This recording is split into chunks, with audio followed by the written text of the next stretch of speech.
L'anime commence en nous montrant un village reculé dans les montagnes où une femme est en train d'accoucher de jumeaux. La vieille femme qui l'aide lui demande de ne pas encore accoucher car l'aube est presque là. L'autre femme qui l'assiste dit à la grand-mère qu'elle ne peut pas demander une chose pareille, mais la vieille insiste en disant qu'elle doit le faire même si c'est impossible. Après tout, ses enfants seront ceux qui commanderont les démons. Plus tard, ce même jour, un homme voit les frères jumeaux et réalise que les enfants qui séparent le jour et la nuit viennent de naître. 16 ans plus tard, l'un de ses enfants, prénommé Uru, est maintenant dans la forêt en train de chasser un faisan avec son arc. La flèche se plante dans le cou de l'oiseau et juste au moment où il s'approche pour le récupérer, il aperçoit une traînée de condensation dans le ciel. Il n'y accorde pas beaucoup d'importance et dit simplement que c'est un beau paix de dragon.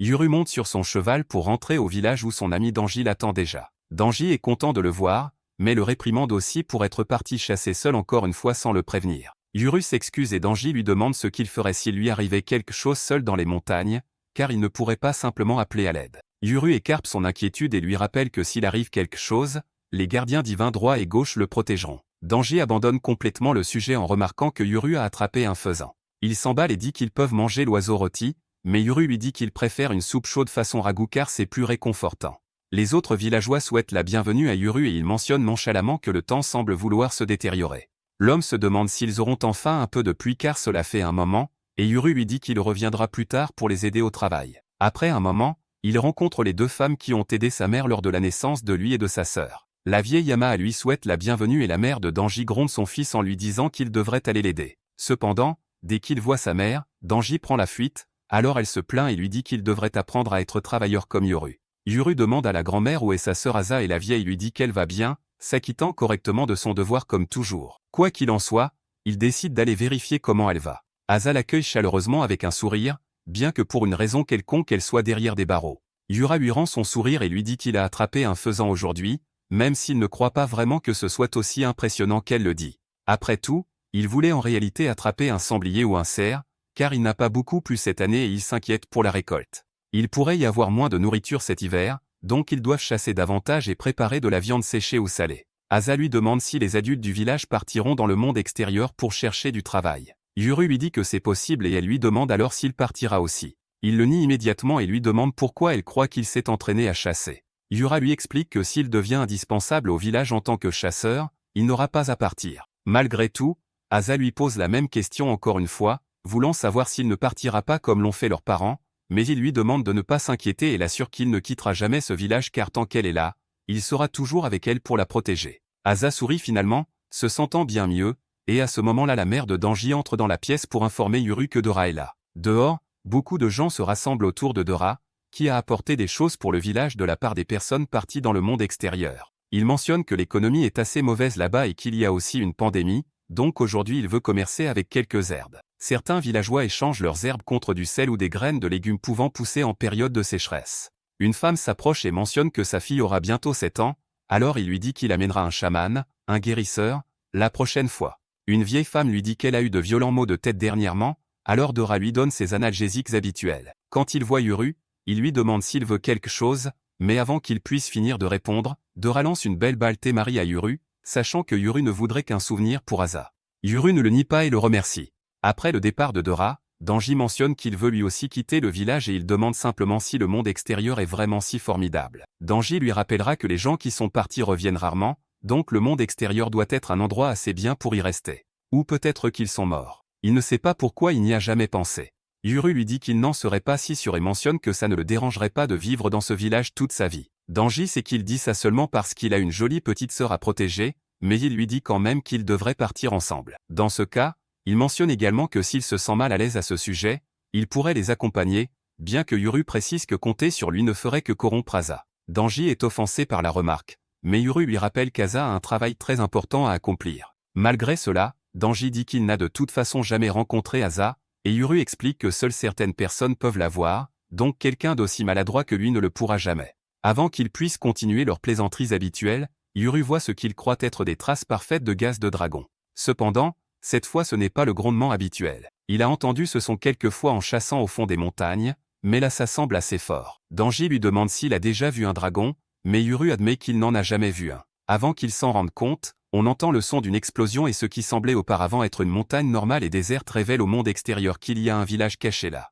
Yuru et Danji réalisent bientôt que ce qu'ils pensaient être une traînée de gaz de dragon n'est en réalité pas produit par un dragon, mais par un avion. Bien sûr, ils n'ont pas la moindre idée de ce que c'est, et bientôt un hélicoptère apparaît également. Tous les villageois regardent le ciel avec stupéfaction sans avoir la moindre idée de ce qui se passe, et avant qu'ils puissent réagir, ils commencent à mourir les uns après les autres. Yamaha voit tout et réalise que la barrière a été brisée et bien qu'elle ne sache pas comment, elle sait qu'ils sont venus pour Yuru. Elle avertit certains villageois qu'ils doivent trouver Yuru et le cacher immédiatement, alors elle leur demande de l'emmener avec elle. Danji commence à paniquer en réalisant que tout le monde est mort, mais Yuru inspecte les corps et se met à courir en lui demandant de rester près de lui. Danji court rapidement derrière lui et espère simplement que sa mère est toujours en vie. Après avoir couru un moment, il tombe sur deux hommes armés portant des uniformes militaires. Dès qu'ils voient Yuru, l'un d'eux informe immédiatement son escouade qu'ils l'ont trouvé. Yuru ne perd pas de temps et utilise son arc pour tirer une flèche sur chacun d'eux avant qu'ils puissent attaquer. Danji a failli être touché par l'un d'eux. Et bien qu'il ne sache pas ce que sont ces armes,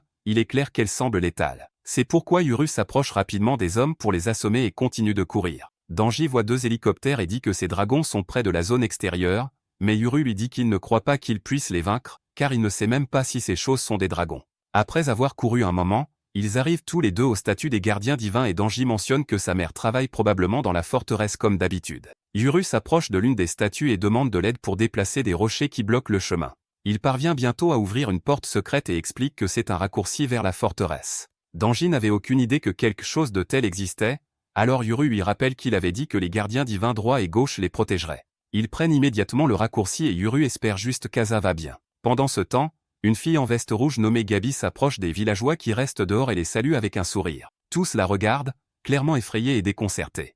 Mais avant qu'ils puissent faire quoi que ce soit, Gabi prononce simplement un mot et le corps de l'un des villageois se déchire complètement en une seconde. Elle répète le même mot plusieurs fois, créant facilement une mer de sang et de parties de corps dans le village en prononçant simplement le mot Gobel. Tout se passe trop vite et la femme de tout à leur tente de fuir avec sa fille. Cependant, Gabi la tue facilement, lui arrachant la tête du corps après avoir répété le même mot. La petite fille regarde le corps sans vie de sa mère avec horreur, essayant de comprendre ce qui vient de se passer. Gabi s'approche d'elle avec un sourire et précise qu'elle ne mord pas les enfants car il faut avant tout avoir des règles. Un homme qui a perdu ses deux mains tente de s'échapper de la maison, mais Gabi le tue avant qu'il puisse fuir et son sang éclabousse partout, traumatisant encore plus la pauvre petite fille. Incapable de supporter tout cela, la petite fille s'évanouit et Gabi, impassible, passe un appel pour informer son escouade que les zones extérieures et intermédiaires sont presque sécurisées, pour qu'il puisse y envoyer les forces terrestres. Pour une raison quelconque, elle ne reçoit pas de réponse des forces terrestres, et on voit alors que Dora s'en est occupé tout seul. Il ne semble pas surpris par la situation et se demande simplement quoi faire à ce sujet,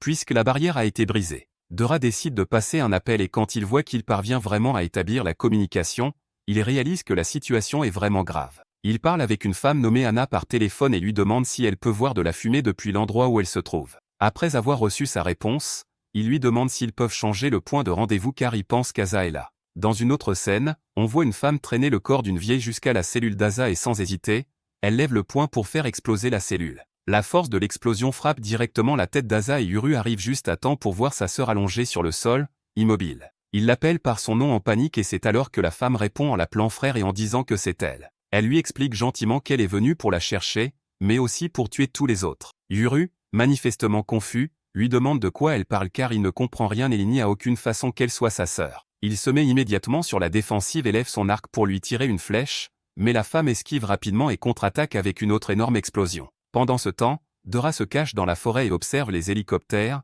remarquant qu'ils sont déguisés en hélicoptères de secours en montagne. Il utilise une arme à feu pour tuer quelques ennemis proches, mais garde les yeux sur les hélicoptères car il ne peut pas les laisser le suivre depuis les airs pendant sa tentative de fuite. Après avoir avancé un moment dans le village, il tombe sur Gabi et voit le monstre qui l'accompagne. Dora mentionne qu'il a vraiment de très belles dents puis lui pointe immédiatement son arme dessus. Gabi réalise qu'il peut vraiment le voir, contrairement aux autres, et tente rapidement de l'attaquer. Dora esquive le monstre et tente de tirer sur Gabi, mais elle utilise le monstre comme bouclier. Les balles sont arrêtées par les dents de celui-ci, alors Dora mentionne qu'il a aussi un émail impressionnant. Gabi ignore son commentaire et lui demande simplement s'il a tué les forces terrestres, mais Dora la prend par surprise en lui lançant une grenade. De retour avec Yuru, les choses ne se passent pas très bien pour lui. Il se retrouve allongé sur des décombres après l'explosion. La femme s'excuse alors en disant qu'elle essayait seulement de briser sa flèche, mais qu'elle n'est pas encore habituée à tout ça. Quand Yuru tente de se relever, la balle Temari qu'il gardait pour sa sœur tombe et roule jusqu'à se retrouver devant la main de la femme. À ce moment-là, Yamaha ouvre les yeux et voit le sang se transformer en une sorte de créature qui saisit le bras de la femme. Yamaha réagit immédiatement et demande à Dora de prendre Yuru et de fuir. Avant que Yuru puisse réagir, Dora entre dans le bâtiment d'un bond, l'attrape et part en courant sans lui donner aucune explication. Yamaha lui dit qu'ils doivent se cacher dans le monde d'en bas et qu'il ne doit pas les laisser les trouver. Dora suit ses instructions et pendant ce temps, Danji trouve sa mère clairement blessée, mais au moins en vie. En la vérifiant, il voit qu'ils emmènent Yuru et panique sans avoir la moindre idée de ce qui se passe. Les hélicoptères entourent toujours le village, alors Dora prend le raccourci de tout à l'heure et après un moment, lui et Yuru ressortent par les statues des gardiens divins. Il lui dit qu'ils vont maintenant descendre la montagne, mais Yuru est toujours en état de choc à cause de tout ce qui se passe. Il a du mal à traiter la situation, alors Dora tente de l'entraîner avec lui. Cependant, il manque de recevoir un tir de l'un des hélicoptères, alors il se cache immédiatement de nouveau derrière la statue. Dora réalise qu'ils ont raté leur chance de s'échapper, alors il tente de tirer sur les hélicoptères avec son arme. Évidemment, ça ne fonctionne pas et les hommes dans les hélicoptères utilisent des armes de gros calibre, alors ils sont clairement désavantagés. Dora mentionne que si ces crocs reviennent, en référence aux monstres, ils seront définitivement encerclés donc la situation ne pourrait pas être pire. Pendant qu'il essaie de réfléchir à quoi faire, Yuru est toujours en état de choc en disant « Asa est morte ?» Il commence à se demander pourquoi il l'a vue là-bas car il croit l'avoir vue bouger, mais il n'en est pas sûr. Yuru réalise aussi qu'il a laissé sa grand-mère derrière et commence à se demander qui était cette femme, car elle prétendait être sa sœur mais a aussi dit qu'elle tuerait tout le monde, même si personne n'avait rien fait de mal. Dora peut voir son conflit intérieur, mais les hélicoptères continuent d'attaquer, alors il lui dit qu'il n'a pas le temps de donner des explications maintenant. Sans perdre plus de temps, Dora donne à Yuru un pendentif vert et lui demande d'utiliser gauche et droite.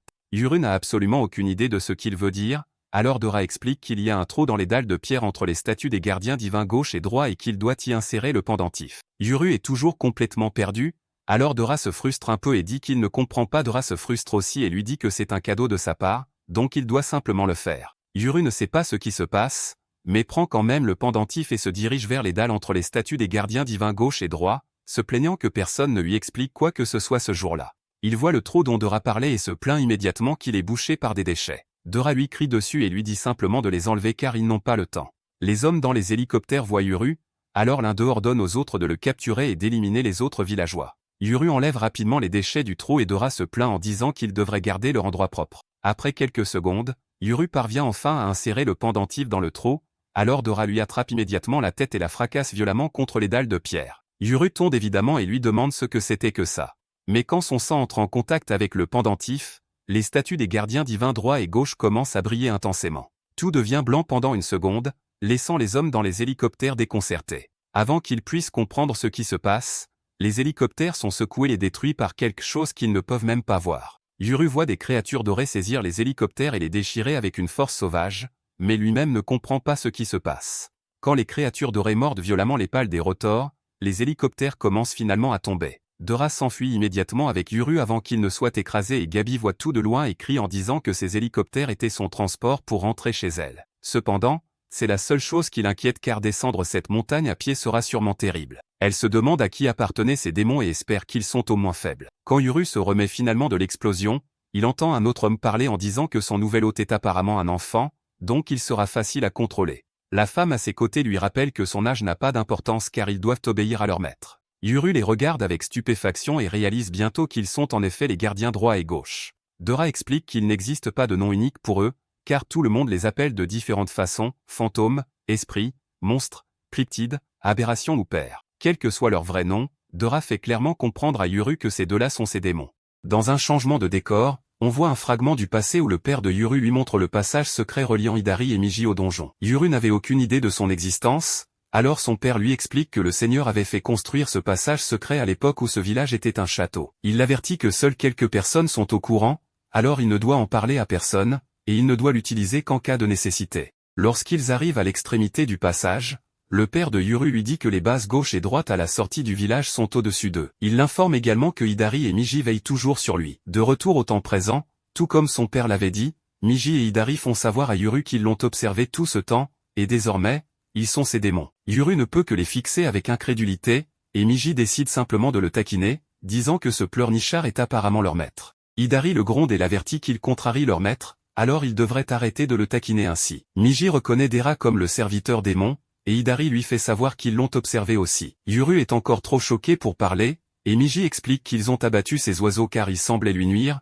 mais ils ne savent pas ce que c'était. Dera les informe que ce sont des véhicules du monde moderne d'en bas, mais il précise qu'ils n'ont pas besoin d'en discuter maintenant. Il mentionne qu'au moins 2 menaces sont apparues, alors il veut qu'il les aide à descendre la montagne rapidement et en toute sécurité. Miji et Hidari lui rappellent qu'il n'est pas leur maître et qu'ils n'obéissent qu'aux ordres de Yuru. Dera se frustre un peu et précise qu'il le sait déjà, mais qu'il n'y a pas le temps de lui expliquer la situation. Juste après avoir dit cela, Gabi apparaît et mentionne que ces démons ont l'air forts, alors elle veut savoir à qui ils appartiennent. Yuru demande ce qu'est ce monstre Adam derrière elle, mais Dera panique en réalisant que Gabi les a déjà rattrapés, et elle va parfaitement bien, même après qu'il l'ait touché avec une grenade. Gabi marche calmement vers eux et leur demande de ne pas sous-estimer la résistance de son démon. Elle voit Yuru et mentionne qu'il doit être le frère d'Asa puisqu'il a 16 ans. Yuru la corrige et précise qu'il a 17 ans, mais Dera explique que selon le décompte traditionnel, le monde d'en bas le considère comme ayant 16 ans. Lorsque Gabi mentionne Asa, Yuru ne peut s'empêcher de se souvenir de tout le désastre qui s'est produit dans le village. Et quand cette femme lui avait dit qu'elle tuerait tout le monde,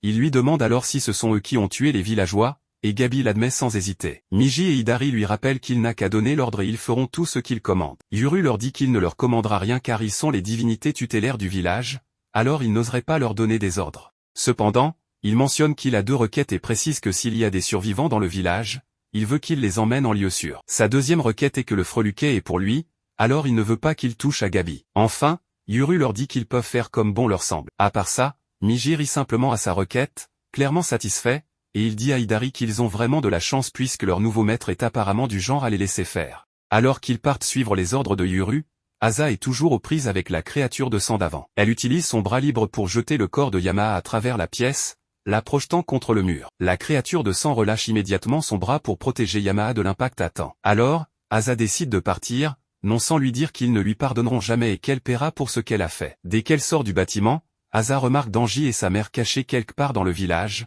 mais elle décide de ne rien faire contre eux. Pendant ce temps, Miji s'emballe vraiment et saute directement vers Gabi sans hésiter. Gabi utilise rapidement son démon comme bouclier, mais Miji saute juste au-dessus d'elle et informe Yuru qu'il emmènera les villageois restants en lieu sûr. Il demande aussi à Gabi de faire attention, disant que son autre moitié est enflammée. Dès qu'il dit cela, Gabi regarde en bas et voit comment Hidari projette ses démons contre un mur après leur avoir lancé un rocher. Hidari précise qu'elle ne fait que suivre les ordres de son maître, en faisant comme bon lui semble. Avant que Gabi ne puisse réagir, une des flèches de Yuru la transperce directement à la jambe, et il prépare immédiatement une deuxième flèche. Gabi tombe, mais elle parvient à faire saisir ses démons à temps pour fuir l'endroit le plus vite possible. Hidari admet que ses démons sont coriaces puisqu'ils ont survécu à son attaque. Yuru les poursuit rapidement et Hidari le suit sans hésiter malgré les protestations de Dera. Dera sait qu'il ne peut pas les arrêter à ce stade, alors il ramasse rapidement le pendentif vert par terre et les suit, espérant les convaincre de descendre cette montagne. Entre-temps, la pauvre petite fille qui avait vu sa mère se faire décapiter et avait perdu connaissance se réveille en entendant la voix de Miji. Miji remarque qu'elle est vivante et essuie le sang sur son visage,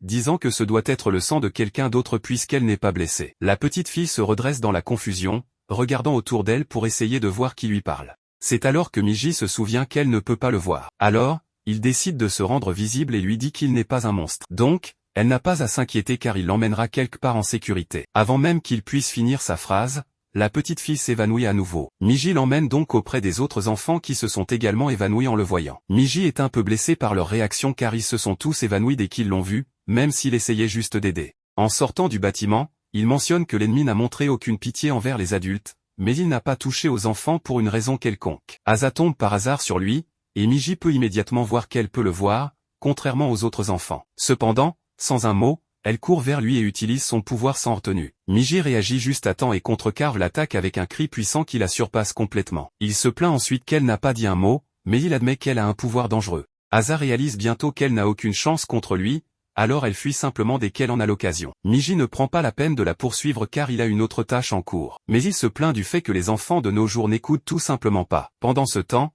Gabi essaie de se cacher à l'intérieur d'un bâtiment en utilisant ses démons comme porte, mais Hidari essaie de les ouvrir avec sa seule force. Gabi a du mal à les garder fermés, et elle n'arrive pas à croire que Hidari les surpasse réellement puisque c'est 2 démons contre 1. Hidari parvient bientôt à glisser ses mains entre les dents du démon, et avec sa seule force, elle est capable d'ouvrir leurs dents. Avant que Gabi ne puisse réagir, Yuru lui tire une deuxième flèche qui lui transperce l'épaule. Asa arrive juste à temps pour démolir le bâtiment avec son pouvoir, faisant tomber tous les débris lourds sur Hidari. Elle vérifie ensuite rapidement l'état de Gabi, mais Yuru les pointe avec sa flèche et leur demande de ne pas bouger. Voulant savoir qui ils sont, Asa lui dit qu'elle est sa sœur, mais Yuru la traite de menteuse et précise qu'Asa n'est pas aussi grande. Elle explique que le monde d'en bas a un meilleur accès à la nutrition. Mais Yuru lui dit alors qu'Asa ne regarde pas comme ça. Elle admet simplement qu'elle a vécu beaucoup de choses, alors elle est un peu endurcie. Après un moment, Hidari sort facilement du tas de débris comme si de rien n'était, et Miji les rejoint bientôt en disant que ce n'est pas bon pour une famille de se battre. Il atterrit juste devant Asa et informe Yuru que le sang de cette fille sent exactement comme le sien, donc ils sont vraiment frères et sœurs. Yuru est clairement choqué par l'information, mais il ne baisse pas sa garde et leur demande dans ce cas qui est l'Asa qui est dans le donjon. Sans tourner autour du pot, Asa l'informe que cette fille n'est qu'une imposteur. Elle explique ensuite qu'il y a 10 ans, après que leurs parents l'aient emmenée et fui le village, Yamaha et les autres craignaient qu'il ne s'enfuit aussi. Alors, ils ont créé une imposteur pour le garder là. Après tout, c'est un frère aîné gentil et attentionné, alors il ne partirait pas tant qu'Asa serait encore dans le village. Alors qu'elle lui raconte cette histoire, on voit que l'autre Asa dans le donjon se lève soudainement, mais elle n'a pas l'air humaine du tout. Asa informe Yuru que l'autre est fausse, alors ils lui ont menti toute sa vie. Yuru a du mal à traiter cela, et il ne veut toujours pas le croire. Mais Dera lui fait baisser son arc et parle à Asa, disant que maintenant qu'ils ont eu leur retrouvaille touchante, elle devrait enfin reculer. Yuru essaie de protester, mais Dera lui rappelle qu'il est celui qui est recherché, et ils ne savent toujours pas ce dont la prétendument vraie Asa est capable. Donc, s'il reste, le village pourrait subir plus de dommages. Yuru cède finalement en entendant cela car il sait qu'il y a encore des survivants,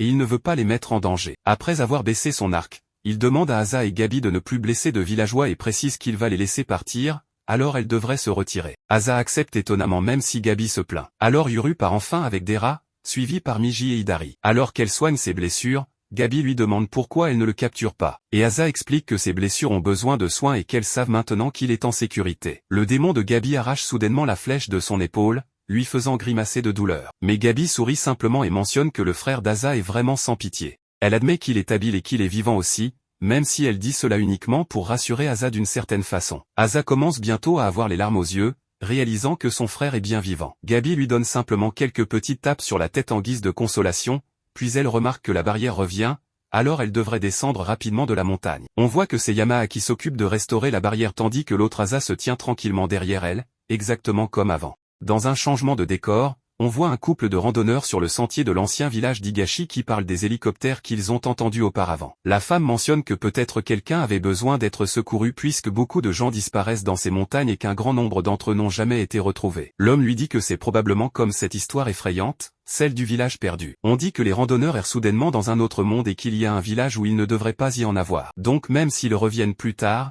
il n'y en a aucune trace. Juste après qu'il ait fini l'histoire, Dera les salue joyeusement et descend le sentier en courant avec Yuru. Le couple suppose qu'ils sont des porteurs de montagne ou peut-être des chasseurs traditionnels. Ils ne s'inquiètent clairement pas d'eux, mais quand Miji et Hidari volent juste au-dessus d'eux, le couple panique à cause du fort vent qui les frappe, même s'ils ne peuvent pas les voir, alors ils décident de redescendre immédiatement. Pendant ce temps, alors qu'ils continuent de courir, Dera mentionne qu'ils ne peuvent plus voir le village, alors il doit être de retour à l'intérieur de la barrière. Yuru lui demande si cela signifie qu'ils ne peuvent pas y retourner. Et Dera précise qu'ils le pourraient s'ils le voulaient vraiment, mais quelqu'un qui savait où le trouver a traversé la barrière. Ils en avaient après lui, alors il n'y a aucun intérêt à s'y cacher maintenant ou à y retourner. Donc ils devront se fondre dans la foule dans le monde d'en bas. Après un moment, ils atteignent enfin la fin des montagnes où la collègue de Dera, Anna, les attend dans une voiture. Il la remercie d'avoir attendu, mais Anna sort de la voiture uniquement pour se plaindre, disant qu'elle savait qu'il amenait un humain, mais il n'a pas mentionné les démons. Miji et Hidari réalisent bientôt qu'elle peut les voir et Dera s'excuse de ne pas lui avoir dit. Il précise qu'il la mettra au courant pendant qu'ils s'en vont car ils doivent partir maintenant puisque Yuru est en danger. Anna suppose que Yuru est l'un des jumeaux et Dera lui fait savoir que ces démons sont Hidari et Miji. Dès qu'il se retourne pour les regarder, il voit juste Hidari et Miji inspecter sa voiture avec curiosité, se demandant ce que c'est puisque ça ressemble juste à un tas de métal. Il ne les écoute même pas. Alors Anna décide de se présenter, disant à Yuru qu'elle et Dera travaillent ensemble comme serviteurs des démons. Dera parle à Miji et à Hidari, leur demandant s'il y a des utilisateurs de démons à proximité. Il lui informe qu'il n'y en a pas, alors Dera y voit l'occasion parfaite de s'échapper quelque part de fréquenter. Il demande à Yuru de monter dans la voiture, mais Yuru semble réticent à le faire puisqu'il ne sait pas ce que c'est, et il ne veut pas entrer dans ce bizarre engin. Dera comprend sa confusion, alors il essaie d'expliquer que ça s'appelle une automobile, un véhicule du monde d'en bas fait de métal et autres. Ces terribles explications ne fonctionnent pas du tout, alors Anna décide de démarrer le moteur et leur dit simplement qu'il y a des chevaux dans la voiture, alors elle va très vite. Miji et Hidari acceptent facilement son explication simple, alors Yuru accepte finalement et monte dans la voiture. Entre-temps, Gabi et Asa sont hors de la barrière en un rien de temps,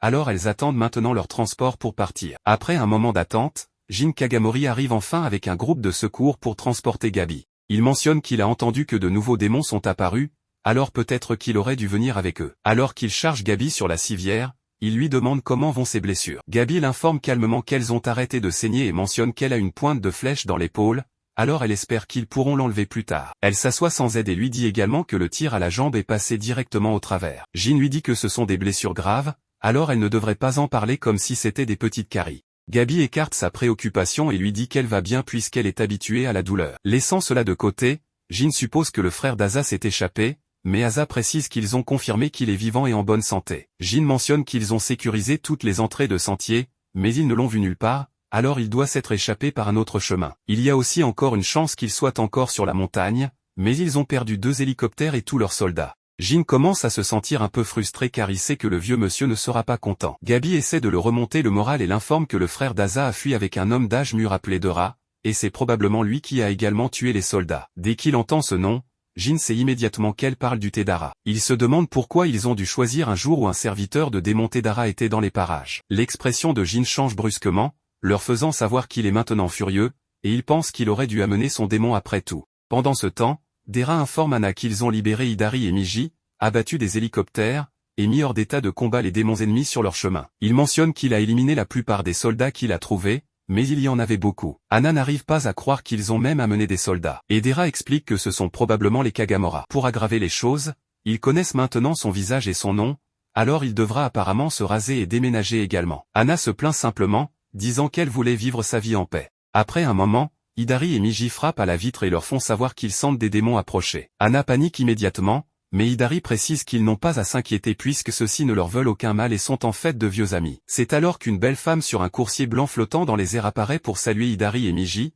disant que c'est bon de les revoir. Elle mentionne que s'ils sont là, c'est probablement parce qu'ils ont trouvé un nouveau maître. Miji et Hidari le confirment, et ils mentionnent qu'ils ne sont pas descendus de la montagne depuis si longtemps qu'ils n'ont aucune idée de ce qui se passe puisque cela fait environ 400 ans. Miji lui fait savoir que Yuru est leur nouveau maître, et la femme semble contente de le savoir puisqu'elle aime les enfants. Il l'informe que Yuru est l'un des jumeaux divisant la nuit et le jour, mais la femme reste silencieuse un moment puis dit que ce ne sera pas facile. Elle leur demande ce qu'ils vont faire maintenant, et Miji lui dit qu'ils ne sont pas sûrs puisqu'il semble qu'ils vont se cacher dans un village animé. La femme part finalement et leur demande de lui en parler quand ils reviendront. Entre-temps, Dera et Anna paniquent complètement car c'est la première fois qu'ils les voient. Yuru leur demande simplement ce que sont ces choses, mais Dera et Anna le grondent immédiatement, lui demandant de ne pas les appeler des choses. Il l'informe que c'était Oshira-sama, une véritable divinité d'un tout autre niveau que leurs démons ordinaires. Ils n'avaient jamais pensé les voir de leur vivant, et ils sont vraiment contents d'être encore en vie maintenant. Hidari et Miji se plaignent simplement de leur réaction car ils ne comprennent pas la disparité de traitement. Anna mentionne qu'il y a des types de démons et d'humains tout comme on les trie en genre, c'est-à-dire des types ou des catégories comme des dieux ou des esprits. Certains vivent des vies tranquilles aux côtés des humains comme Oshira-sama. D'autres portent chance à leur maître et certains encouragent les activités criminelles. Dera dit que ces dentiers qui les ont attaqués étaient probablement un type de combat puisque la mâchoire supérieure et inférieure forment une paire. Il a même entendu parler de démons qui avalent leur maître s'ils ne les aiment pas. Dans un changement de décor, on voit l'équipe de secours porter Gabi hors des montagnes. Malgré comment les choses se sont passées, Jin leur assure que le vieux monsieur sera heureux de savoir que Yuru est vivant et hors de la montagne. Il leur demande si les démons étaient vraiment aussi forts et Gabi le confirme, mais elle précise que c'est le frère d'Asa qui lui a tiré dessus avec un arc. Il a d'abord stoppé sa mobilité puis sa main dominante, alors il a définitivement l'esprit d'un chasseur. Une fois que le soleil se couche, il commence à pleuvoir dans les montagnes et 2 soldats qui ont survécu essaient de s'en sortir. Cependant, après avoir marché sans fin, ils réalisent bientôt qu'ils se sont retrouvés au même endroit 5 fois déjà, ce qui signifie qu'ils ne peuvent pas du tout quitter la montagne. Yuru est toujours dans la voiture de Anna en train d'essayer de traiter tout ce qui s'est passé, mais ses yeux s'illuminent quand il voit les lumières de la ville pour la toute première fois. Une fois arrivés en ville, Anna donne à Yuru de la nourriture et des vêtements de rechange, car il se ferait remarquer habillé comme ça. Yuru sort un simple t-shirt blanc du sac, un peu perdu, se demandant si c'est une sorte de tunique. Anna joue simplement le jeu et lui dit que c'est bien une tunique, puis elle lui donne aussi un pantalon normal, en lui expliquant que c'est comme un hakama pour qu'il comprenne. Dora lui donne alors des sandales et lui explique que c'est ce qu'il porte comme chaussure ici. Anna remarque la nouvelle tenue de Dora et lui fait remarquer que le style petite frappe lui va bien. Yuru demande ce qu'il y a d'autre dans le sac, et Anna lui dit qu'il sait sûrement ce que sont des boulettes de riz. Cependant, Yuru est complètement choqué de voir que c'est du riz blanc à 100%, sans millet, et qu'elles sont enveloppées dans de la vraie algue. Il demande nerveusement si ce ne sont pas des produits de luxe pour eux, mais Anna reste complètement sans voix. Dora soupire et admet qu'en effet, ce seraient des produits de luxe dans ce village, donc il ne lui en veut pas pour sa réaction. Yuru ne sait même pas comment l'ouvrir, alors Anna l'aide et enlève facilement l'emballage en plastique pour qu'il puisse manger la boulette de riz. Quand Yuru prend la première bouchée, il s'exclame immédiatement à quel point c'est bon, disant que c'est la nourriture des dieux. Anna ne peut s'empêcher de sourire à sa réaction, et Dora décide de lui donner encore plus de boulettes de riz. Elle le taquine et lui demande si elle est la tante de Yuru ou quelque chose comme ça, mais Yuru s'arrête soudainement de manger en se rappelant ce qui s'est passé, et il dit qu'il aimerait qu'Asa puisse en manger aussi. Avant qu'il ne puisse dire quoi que ce soit, Droite leur demande ce qu'est cet endroit, et Dora explique que ça s'appelle une aire de repos, comme une station-étape moderne. Il précise qu'on peut y trouver des restaurants et des toilettes, et qu'on peut aussi acheter des souvenirs locaux. Dora remarque alors que Droite et Gauche écoutent attentivement et semblent plutôt enthousiastes, alors il les invite à aller voir à l'intérieur. Cependant, Droite et Gauche refusent aussitôt, disant qu'ils vont rester avec Yuru pour qu'ils puissent aller manger seuls tout en le surveillant. Dora accepte la proposition et part avec Anna, qui leur demande simplement de ne pas toucher au siège du conducteur. Droite lui demande si elle n'a pas besoin de nourrir les chevaux à l'intérieur de la voiture, alors Anna lui répond qu'elle leur donnera de l'huile plus tard. Une fois à l'intérieur, Anna demande à Dora ce qu'il a dit à Yuru, et il lui répond que lorsqu'il lui a dit que cette fille n'était pas sa sœur, il a perdu la tête, donc il vaut mieux ne pas en dire plus. Anna admet qu'il est vraiment gentil pour ça, alors Dora lui rappelle que Yuru n'est encore qu'un enfant. Cependant, elle lui dit qu'elle ne pourrait pas comprendre puisqu'elle n'aime pas les enfants. Après avoir fini son repas, elle lui demande ce qu'ils vont faire maintenant, voulant savoir si elle doit les emmener tous les deux chez lui. Dora rejette l'idée et explique qu'ils connaissent maintenant son visage et son nom, donc il laisse tomber cet endroit. Anna n'en revient pas qu'il soit sans abri et qu'il s'occupe maintenant de l'enfant de quelqu'un d'autre, et elle admet que ça a l'air dur. Dora précise que c'est aussi son problème, donc en tant que servante démoniaque du village Higashi, elle va l'aider. Anna lui dit simplement qu'elle fera ce qu'elle peut, alors Dora lui demande carrément de l'épouser. Après un long moment de silence, l'expression de Anna devient terrifiante alors qu'elle enfile des poings américains en métal massif, disant que ce sont leurs alliances. Dora blêmit aussitôt en voyant ça, lui demandant si elle se balade toujours avec ça. Anna perd rapidement son calme et élève la voix, lui demandant pourquoi elle devrait l'épouser. Dora essaie de la calmer et explique que ce ne serait pas pour de vrai, car ils doivent se fondre dans la société afin de pouvoir protéger Yuru. Les rumeurs sur les étrangers se répandent comme une traînée de poudre à la campagne, donc ils ont besoin d'une ville assez grande, mais il n'est pas sûr de pouvoir y arriver tout seul. Anna est toujours folle de rage et lui dit qu'ils n'ont pas besoin de se marier pour ça, puisqu'ils pourraient simplement être colocataires. Dora précise qu'il est plus facile de louer une maison en tant que famille, car les gens font beaucoup plus confiance aux familles. Anna lui rétorque aussitôt qu'elle pourrait être la grande sœur de Yuru dans ce cas, et lui pourrait être leur père célibataire. Dora explique que les gens parleraient d'eux, et qu'il penserait qu'il est un père dont la femme a abandonné les enfants et s'est enfui. Il soupçonnerait alors que sa femme l'a quitté à cause d'une infidélité ou de quelque chose de pire. Il pourrait aussi penser qu'il est en réalité un père héroïque élevant seul ses enfants après la mort de sa femme, et il voudrait l'aider par pitié. Dans tous les cas, cela attirerait des rumeurs et l'attention des voisins, alors ils vont opter pour l'histoire selon laquelle Yuru est son enfant et qu'il s'est remarié avec une femme plus jeune. Anna précise qu'elle n'a toujours pas accepté, mais Dora ignore cela et lui demande qui sera le chef de leur foyer et de quel nom de famille ils vont se servir. Pendant qu'elle s'effondre, Droite et Gauche observent la voiture avec curiosité, se demandant où ils gardent les chevaux dans cette petite boîte. Gauche admet que la technologie du monde moderne d'en bas est incroyable parce qu'elle ne comprend pas comment ça fonctionne. Yuru sort de la voiture pour leur parler et s'excuser, disant qu'il accapare toute la nourriture, mais qu'il n'a pas demandé s'ils avaient faim. Droite sourit et admet que leur nouveau maître est gentil, et Gauche lui fait savoir qu'il ne mange pas de nourriture humaine. Yuru leur demande alors comment il devrait les appeler, et Droite lui répond qu'il peut les appeler comme il veut, et qu'il pourrait même leur donner de nouveaux noms. Après y avoir réfléchi un moment, Yuru se contente finalement de les appeler Droite et Gauche, puis il va droit au but en leur demandant de lui dire tout ce qu'ils savent sur lui et sa sœur. Droite commence par dire qu'ils sont restés assis à l'entrée du village de Higashi pendant 400 ans, donc ils n'ont vu que les gens qui allaient et venaient, et ils ne savent pas grand-chose de ce qui se passait à l'intérieur du village. Les villageois ont mentionné que les jumeaux étaient nés, et ils ont commencé à le voir après un certain temps. Droite précise que son père l'emmenait chasser quand il était tout petit. Yuru s'en souvient et dit que ses premiers souvenirs sont ceux où son père lui apprenait à chasser. Gauche lui dit qu'il voyait très rarement l'autre jumelle, donc ils avaient supposé qu'elle était morte d'une maladie ou quelque chose comme ça peu de temps après sa naissance. Cependant, il y a environ 10 ans, ils ont vu ses parents fuir le village avec une fille. Gauche précise que c'était une petite fille dont le sang avait la même odeur que le sien. Yuru suppose que cette petite fille a grandi et a attaqué le village, même s'il pensait que leurs parents les avaient laissés tous les deux derrière eux, alors qu'en fait il n'y avait que lui. Un long silence s'installe après cette révélation, mais Yuru relève la tête avec détermination, disant que cela signifie simplement que celle qui se prétend être la vraie Asa sait peut-être où se trouvent leurs parents. Dora et Anna reviennent après un moment, mais elle est toujours folle de rage lorsqu'elle informe Yuru qu'elles vont être ses tutrices pour certaines raisons. Yuru ne comprend pas vraiment ce que cela veut dire, alors Anna lui explique simplement qu'elles seront responsables s'il lui arrive des ennuis. Dora lui annonce alors qu'ils vont voyager un moment et lui demande s'il a besoin d'aller aux toilettes. Yuru répond que non et montre des buissons, disant qu'il y est déjà allé. Anna panique aussitôt, disant qu'il est déjà en train de faire des bêtises. Cela mis à part, elle lui demande de ne pas s'asseoir sur le toit de la voiture car il attirerait l'attention comme ça. Yuru ne comprend pas pourquoi il ne devrait pas,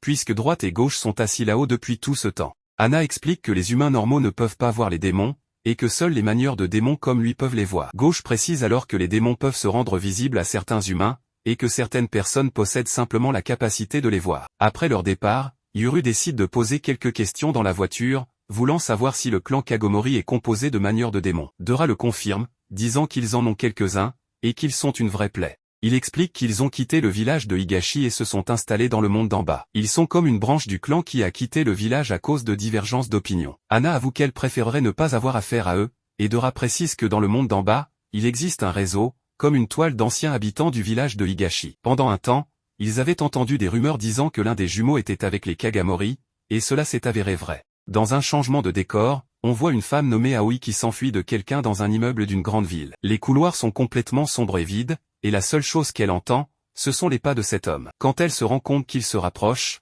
elle prend l'ascenseur et essaie désespérément de fermer les portes. Au tout dernier moment, l'homme force les portes à s'ouvrir et monte dans l'ascenseur avec elle, disant qu'elle ne devrait pas lui échapper. Aoi panique et lui demande de rester à l'écart, mais l'homme explique qu'il doit s'approcher pour la tuer. Les portes de l'ascenseur se referment derrière lui, la laissant sans issue tandis que l'homme s'approche lentement d'elle. Aoi lui demande de ne pas s'approcher, et l'homme sourit en entendant la panique dans sa voix. Cependant, la voix d'Aoi se déforme soudainement alors qu'elle lui ordonne de rester à distance, le prévenant que s'il s'approche encore, il pénétrera sur son territoire. Son visage se transforme alors en quelque chose d'inhumain tandis que son corps s'allonge comme un fantôme. L'homme se fiche de terreur devant cette vision, et sans s'en rendre compte, un énorme poisson-lanterne surgit du sol sous ses pieds. Au même moment, Jin monte calmement les escaliers de l'immeuble tout en passant un coup de fil à la vraie Aoi. Il l'informe qu'il a réglé le problème avec son harceleur, et qu'il lui a fait promettre de ne plus jamais s'approcher d'elle, donc elle peut retourner travailler maintenant. L'homme dans l'ascenseur est soudainement attrapé par d'innombrables mains sortant de l'intérieur du poisson-lanterne, et il n'a même pas le temps de se défendre que ses mains l'entraînent vers le bas, laissant le poisson-lanterne l'avaler tout entier. À ce moment-là, les portes de l'ascenseur s'ouvrent, et une pauvre femme qui essayait simplement de rentrer chez elle aperçoit le gigantesque poisson-lanterne flottant dans les airs. Le terrifiant poisson-lanterne avale le couteau qui était au sol, ne laissant aucune preuve, et la pauvre femme reste là, paralysée par la peur. Jin parle soudainement derrière elle, remarquant qu'elle peut les voir, alors il lui demande simplement de rester silencieuse. Revenons à Yuru, Dora lui explique que Anna et lui n'ont pas eu beaucoup plus d'informations non plus, puisque leur famille vit ici depuis des générations et qu'ils ont simplement hérité de ce travail de leurs prédécesseurs. Il précise que Yamaha a seulement insisté pour qu'aucun étranger ne découvre l'emplacement du village Higashi, et que les jumelles ne tombent pas entre les mains de quelqu'un d'autre. Dora explique qu'il s'occupe de se procurer des marchandises et de transmettre des informations, tandis que Anna fait des petits boulots ici, donc elle n'est jamais allée au village. Dora précise qu'il ne sait pas ce que Yamaha et les anciens ont en tête, mais qu'en tant que Todra, il doit respecter les règles du clan. Il ajoute aussi que son vrai nom est Todra Ryu, mais qu'il peut continuer à l'appeler Dora. Yuru lui dit que Yamaha avait l'air vraiment contrarié qu'ils aient essayé de le prendre, et qu'elle le lui a bien fait comprendre aussi. À cause de cela, il décide de lui demander ce que lui et sa sœur sont exactement. Dora explique que lorsqu'un garçon et une fille jumeaux naissent dans un village à l'est un jour où le jour et la nuit sont égaux, le monde sera déchiré. Droite précise que, d'après ce qu'ils savent, la dernière fois que cela s'est produit, c'était il y a 400 ans. Des jumeaux incarnant le jour et la nuit sont nés dans ce village, et à cette époque, la nation a été divisée entre l'Est et l'Ouest lors d'une grande guerre. Avant cela, la nation avait été divisée entre le Nord et le Sud par une autre guerre, et dans les deux cas, des détenteurs de démons étaient impliqués dans l'ombre. Avec cela, Yuru comprend qu'ils sont des enfants maudits qui vont plonger le monde dans le chaos. Mais Droite lui dit qu'en réalité, ce sont les gens qui veulent utiliser leur pouvoir pour déclencher des combats. Cela ne fait que le troubler davantage, car il n'a aucun pouvoir particulier, mais Droite précise que ce n'est que pour l'instant. Gauche lui dit alors qu'il a la capacité d'acquérir du pouvoir, et Dora mentionne qu'Aza l'a probablement déjà obtenu. Droite en a fait l'expérience lui-même au village,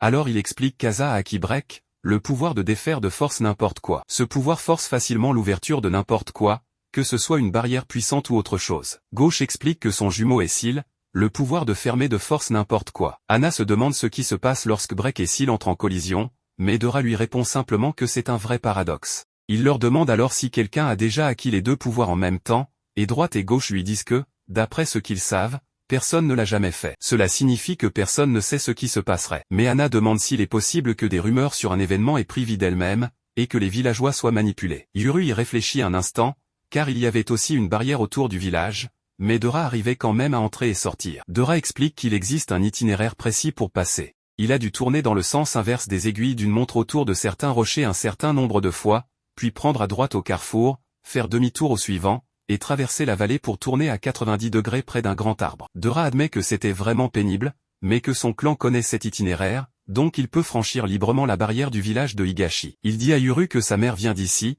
et qu'elle est tombée par hasard sur ce chemin menant au village. Ça arrive de temps en temps. En se perdant et en errant, certaines personnes tombent sur le village, et c'est comme ça que sa mère y est arrivée. Yuru se souvient alors que, lorsqu'il était petit, sa mère lui avait dit que dans l'endroit où elle était née et avait grandi, son prénom signifiait « nuit ». À l'époque, elle lui avait aussi dit qu'elle espérait pouvoir un jour l'emmener là-bas, lui, son père et Asa. Après un certain temps sur la route, ils font une pause, et Yuru a un peu de mal à comprendre comment utiliser les toilettes. Il se rappelle les paroles de Dora et suit ses instructions, il tire la chasse d'eau après avoir fini, se lave les mains, puis les sèche. Yuru hésite cependant avant de faire la dernière étape, et il ne veut même pas s'approcher du sèche-main, car il n'aime pas ces trucs bruyants qui rugissent comme des dragons. Il décide donc de se sécher les mains sur ses vêtements, sautant cette dernière étape avant d'éteindre la lumière, puisque Dora lui a aussi dit qu'il devait éteindre les lumières dans toute pièce qu'il n'utilise pas. Une fois sorti des toilettes publiques, Yuru est fier de sa réussite, car il a appris toutes les règles pour utiliser les latrines dans le monde d'en bas. Il trouve toujours incroyable que les gens n'aient pas besoin de puiser de l'eau dans un puits ici. Droite est d'accord et mentionne qu'il ne comprend pas comment le fait d'appuyer sur ces trucs qui font clic produit de la lumière. Gauche ajoute qu'il y a tellement de lumière dans la ville la nuit, et elle est aussi étonnée par tous ces grands châteaux de pierre. Droite se demande combien de seigneurs ils ont ici en bas, mais Yuru précise que ce ne sont pas des châteaux, mais des maisons, car Dora lui a dit que des dizaines de personnes vivent dans chacune d'elles. Gauche est clairement surprise par cela, et elle fait remarquer qu'il y a bien plus de monde dans la capitale qu'elle ne le pensait. Yuru lui dit qu'en fait, ce n'est pas la capitale, et il l'informe que Dora lui a dit qu'à Tokyo, la capitale, il y a 10 millions d'habitants. Droite ne peut pas cacher son choc face à cette révélation, et il se demande combien de riz toutes ces personnes ont besoin. Il y a déjà beaucoup de monde là où ils sont en ce moment, donc il est surpris que ce ne soit pas la capitale. Yuru essaie de se rappeler le nom de cet endroit, puisqu'Anna lui en avait parlé. Après avoir réfléchi un instant, il se souvient enfin du nom et leur annonce qu'ils sont dans la préfecture de Guntama. Gauche le note mentalement et lui dit qu'elle s'en souviendra, et Droite admet qu'il sera effectivement facile de se cacher avec autant d'humains autour. Yuru est d'accord, disant que le meilleur endroit pour cacher un arbre, c'est la forêt. Gauche lui dit alors que parmi tous ces humains, il va retrouver sa sœur. Yuru espère qu'elle a raison, et il mentionne que Dora et Anna sont probablement de bonnes personnes, mais s'ils sont liés à la tromperie concernant sa sœur et aux villageois qui ont gardé ce secret, il ne peut pas leur faire totalement confiance. Cela dit, il ne peut pas non plus faire confiance à la femme qui se fait appeler Asa. Fuir le village avec un enfant n'était pas une décision facile, alors il veut parler à ses parents en personne, et il compte capturer cette Asa pour qu'elle l'emmène jusqu'à eux. Droite accepte volontiers de l'aider, disant qu'il n'a pas eu l'occasion de tuer le temps comme ça depuis 400 ans. Gauche le réprimande et lui dit qu'il ne devrait pas dire ça alors que leur maître prend tout cela très au sérieux. Droite lui demande simplement ce qu'elle en pense, et Gauche répond qu'elle n'aime pas être poursuivie, car c'est dans sa nature de poursuivre les autres. Yuru est un peu terrifié par son expression, mais il ne fait aucun commentaire à ce sujet, et Dora l'informe plus tard que Anna a trouvé un endroit où ils pourront vivre. Yuru remarque son téléphone, n'ayant clairement aucune idée de ce que c'est, alors Dora fait de son mieux pour lui expliquer comment ça fonctionne, disant que c'est pour envoyer des messages comme un signal de fumée, mais avec des lettres ou sa voix. Son explication n'est pas la meilleure, mais Yuru, Droite et Gauche le croient sans difficulté,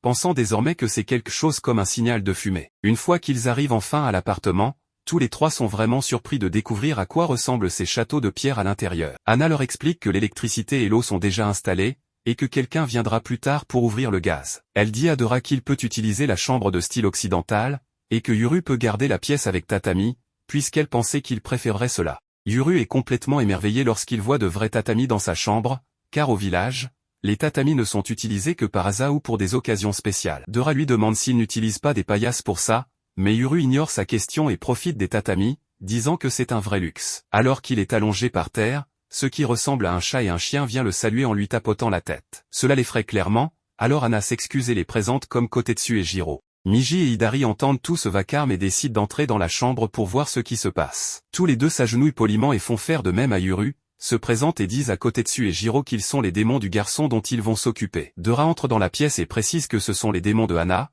même s'il ne les a jamais rencontrés auparavant. Yuru ne comprend pas ce qui se passe et leur dit que ce ne sont qu'un chien et un chat. Cependant, à peine a-t-il dit cela que Jiro le griffe et Kotetsu lui donne un coup de poing dans le ventre, sans aucune pitié. Miji le réprimande et précise qu'ils ne sont pas comme les autres chiens et chats, et qu'ils vont s'occuper d'eux, donc il devrait leur faire une vraie salutation. Anna explique alors que ce sont ces démons, Zenko Koro, le tigre à la porte d'entrée, et le loup à l'arrière. Yuru les salue nerveusement, se sentant désormais un peu effrayé à l'idée de faire un faux pas. Anna lui annonce ensuite que, puisqu'ils connaissent le nom de famille de Dora, ils utiliseront désormais le sien, qui est Dano. Dora s'excuse et la remercie pour cela, et Anna demande aussi à Yuru d'utiliser ce nom. Yuru est simplement choqué d'apprendre qu'ils ont tous les deux un nom de famille, car cela lui fait penser qu'ils viennent de grandes familles. Anna précise que tout le monde a un nom de famille ici, donc c'est tout à fait normal, mais Dora ajoute qu'elle possède sa propre montagne et tout le reste. Yuru est encore plus choqué en entendant cela, mais Anna lui explique rapidement qu'elle l'a simplement hérité. Elle précise que personne ne l'entretient,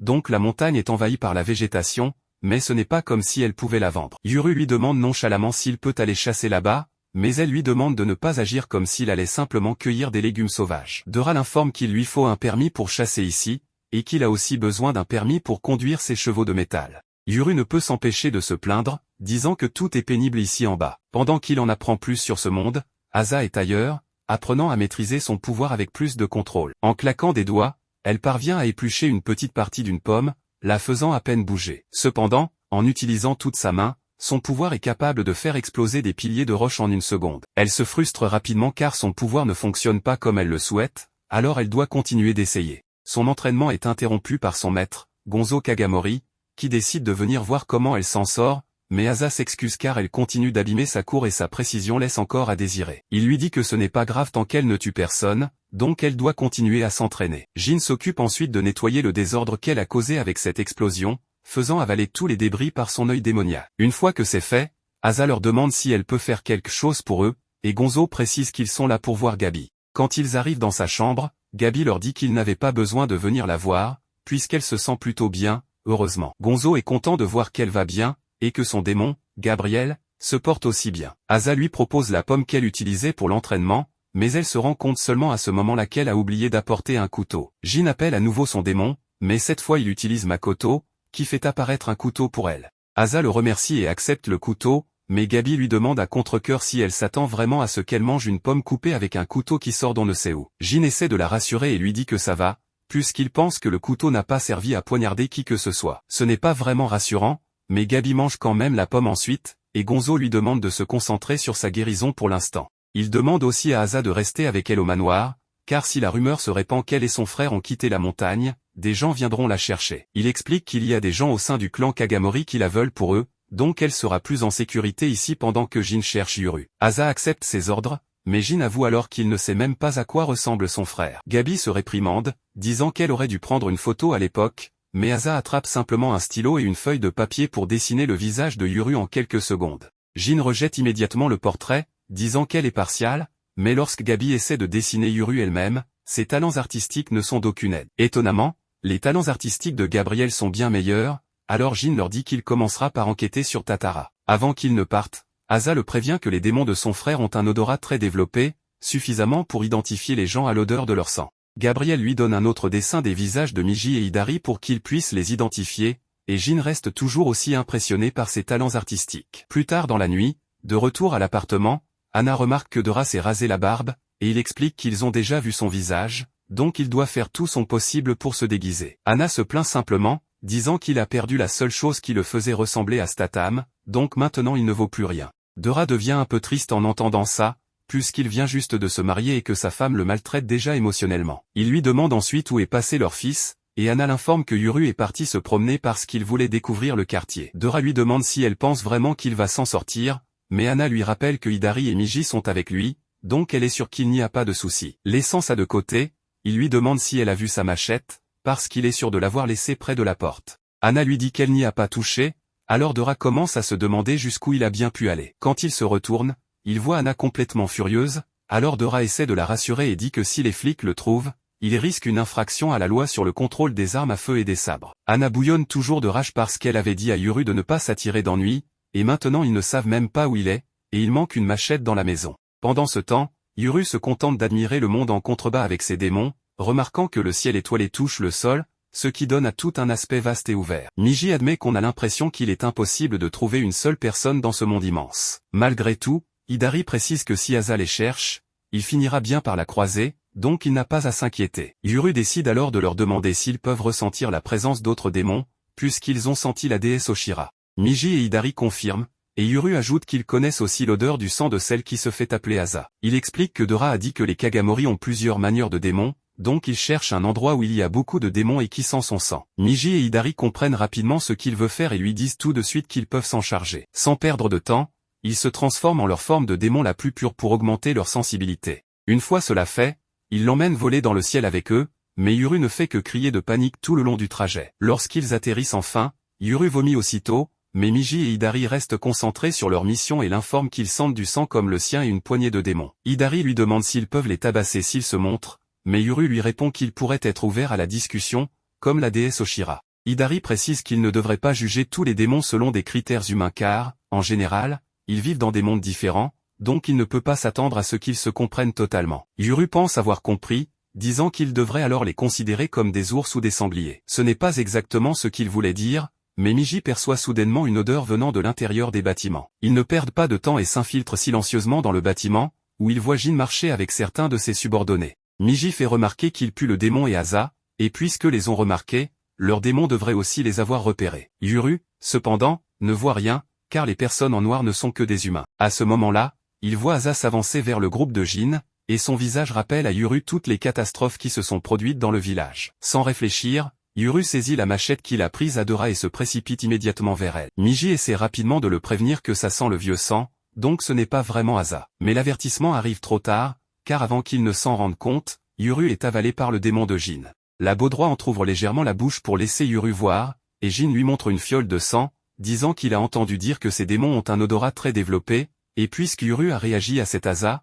alors il doit être son frère jumeau. Avec cette confirmation, Jin se présente calmement et lui dit que ce sont ces démons, les charognards. Pendant ce temps, Anna panique dans l'appartement, disant qu'ils doivent retrouver Yuru au plus vite. Dora est d'accord, car Yuru ne connaît pas les règles, donc il pourrait finir par blesser quelqu'un ici. Anna le coupe et admet que c'est l'une des raisons, mais elle le prévient aussi que Yuru pourrait lui-même se blesser. Dora est un peu surpris par cela, alors il lui dit qu'elle est plutôt gentille pour quelqu'un qui a dit qu'elle n'aimait pas les enfants. Anna devient encore plus frustrée et lui rappelle que Yuru n'a pas encore de registre familial. Dora peut comprendre ça, puisque Yuru vient juste de descendre de la montagne, même s'il lui faut un moment pour saisir la gravité de la situation. Quelques secondes plus tard, il réalise que cela signifie que Yuru n'a pas d'assurance maladie, donc ils doivent payer 100% de ses frais médicaux. Maintenant, Dora est paralysée par la panique, mais Anna ne perd pas de temps et demande à Jiro de retrouver Yuru, lui donnant un de ses manteaux pour qu'il apprenne son odeur. Jiro n'aime clairement pas l'odeur, mais après l'avoir apprise, il sort rapidement pour le retrouver. Anna demande alors à Kotetsu de suivre Jiro par satellite,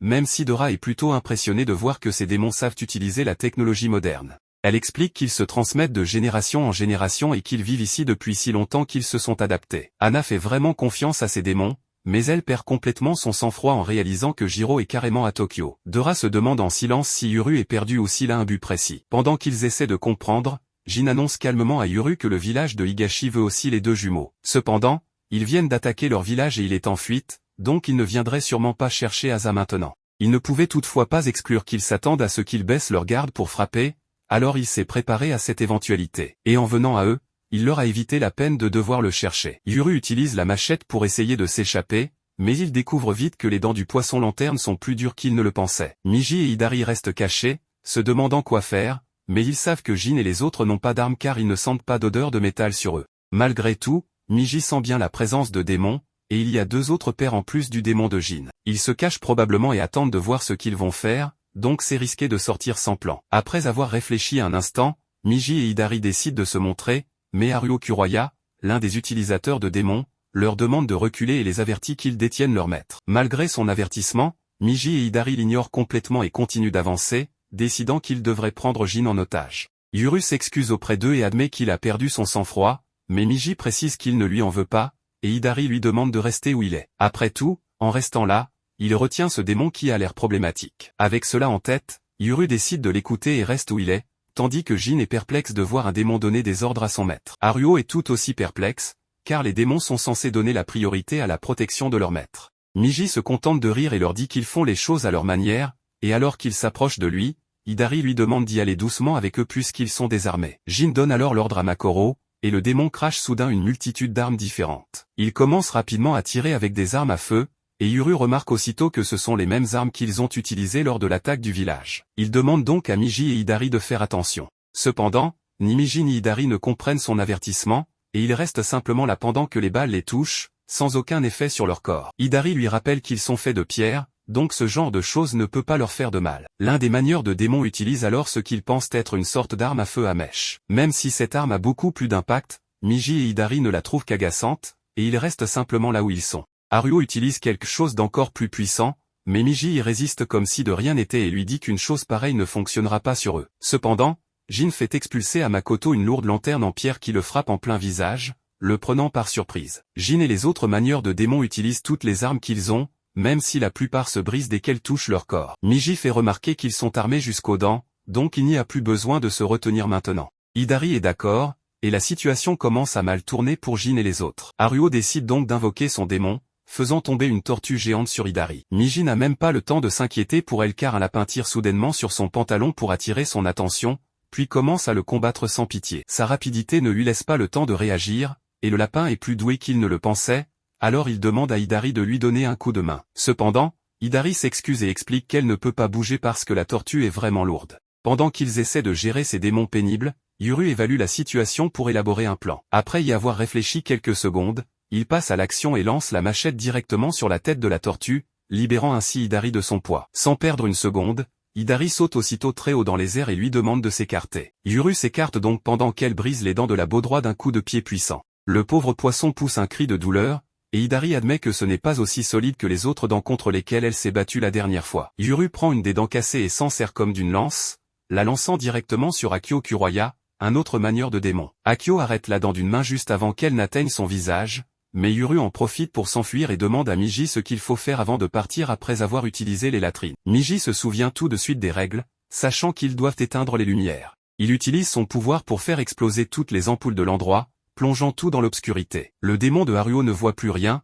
mais il l'informe qu'il peut sentir les démons de Yuru s'éloigner d'eux. Haruo pense qu'ils se sont échappés un instant, mais Jin écarte rapidement cette idée car les démons d'Akio sont en embuscade. Il se souvient parfaitement des paroles d'Asa, car elle a dit que son frère a l'esprit d'un chasseur. À peine se rappelle-t-il cela que Yuru apparaît juste derrière lui et l'attaque avec la machette. Jin parvient tout juste à esquiver cette attaque, mais lorsqu'il invoque Makoto pour éclairer l'endroit, Yuru est déjà en train de lui appuyer la lame contre le cou. Miji et Hidari reviennent enfin une fois qu'ils voient que le plan a fonctionné, même si Haruo leur demande quel genre de démon abandonne leur maître et s'enfuit. Miji précise qu'il ne sait pas pour les autres, mais que c'est comme ça qu'ils agissent d'habitude. Hidari est d'accord, et alors qu'ils rejoignent Yuru, elle explique qu'ils peuvent faire ce qu'ils veulent tant que le travail est fait. Yuru est un peu perplexe, alors il leur demande si ce n'est pas normal de s'enfuir quand on le peut, puisqu'il ne voudrait pas que tout le monde se fasse éliminer. Jin admet qu'il n'a pas tort, et Miji lui apprend que Yuru est le jumeau de la nuit, donc l'obscurité est son terrain de chasse, et qu'il peut très bien se débrouiller sans leur aide. Haruo change rapidement d'avis en réalisant qu'ils ont une confiance totale en leur maître,